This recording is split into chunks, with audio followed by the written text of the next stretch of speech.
Àìgbàgbọ́ fìlà tèmi lólúwa.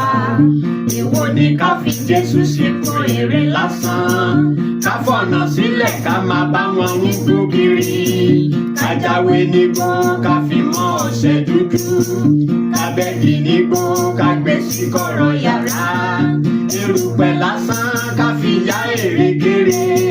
Ká kó wọn jọ sílé ká wá sọ wọ́n dọlọ́run. Ọlọ́run tó ga jùlọ wá fọwọ́ lẹ́rán.